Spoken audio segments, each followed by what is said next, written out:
दौरान एनडीए गठबंधन में सब कुछ ठीक ठाक हो चुका है। सीटों का फॉर्मूला से लेकर उम्मीदवारों के नाम तक का ऐलान कर दिया गया है। तो दूसरी तरफ महागठबंधन में अभी कोई भी पेच सुलझता हुआ नजर नहीं आ रहा है।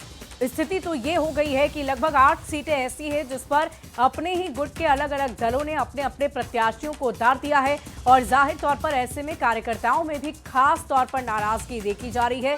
खासकर अगर हम कांग्रेस की बात करें तो कांग्रेस में नाराजगी काफी ज्यादा है। इसी बीच एक बड़ी खबर आ रही है। क्या है बड़ी खबर, हमारे दर्शकों को बताएंगे राहुल ओझा। बिल्कुल, देखिए शुभी, तो कांग्रेस में जो अंतरकला है वो अब खुलकर सामने आ रहा है, क्योंकि कांग्रेस अब दो धड़े में बढ़ चुका है। बिहार कांग्रेस की अगर बात करें तो जिनको टिकट नहीं मिला है वो खासे नाराज दिखाई दे रहे हैं और कांग्रेस की परेशानी, अंतरकला, ये सारी चीजें बढ़ा रहे हैं। बता दें कि नाराज कांग्रेस नेताओं ने बैठक बुलाई है।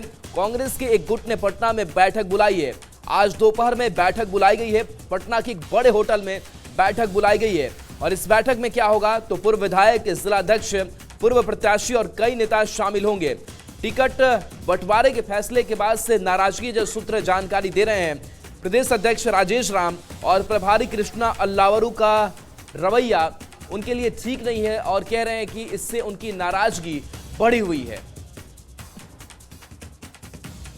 बिल्कुल, तो देखिए पटना में आज दोपहर बैठक बुलाई गई है और जाहिर सी बात है कि बिहार कांग्रेस की अंतरकला जो है वो चुनावी वक्त में तो सामने आया ही है, लेकिन हम अमूमन आम दिनों में भी देखते हैं कि संगठन की कमजोरी को लेकर के लगातार बिहार में कांग्रेस जो है वो जूझती रही है।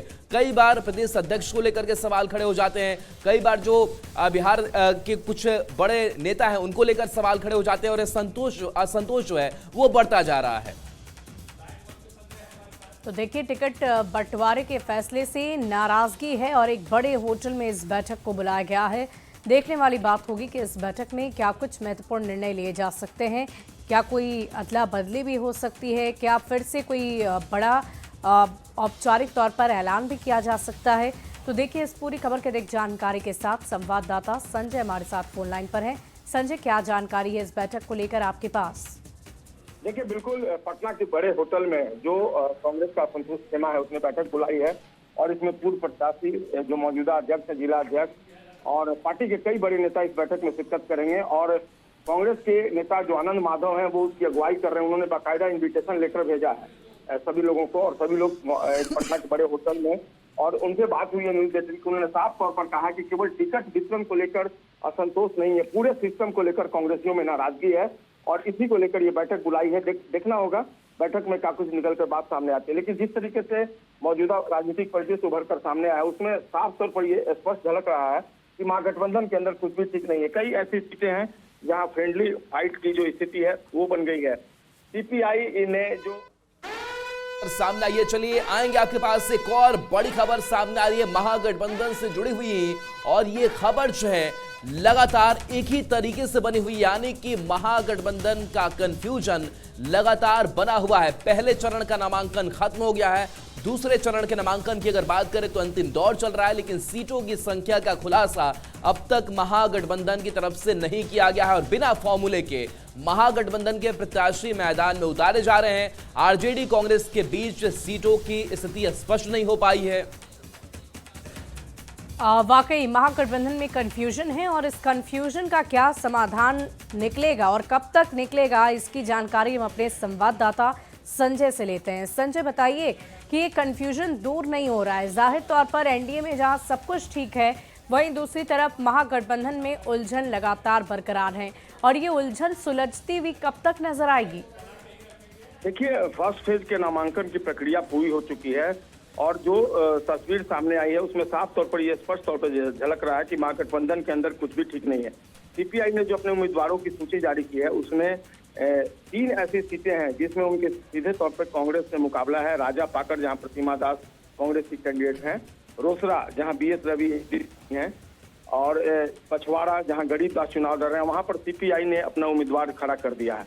तो ऐसे में आप अंदाजा लगा सकती हैं। आरजेडी को लेकर भी तमाम ऐसी बातें सामने आई हैं।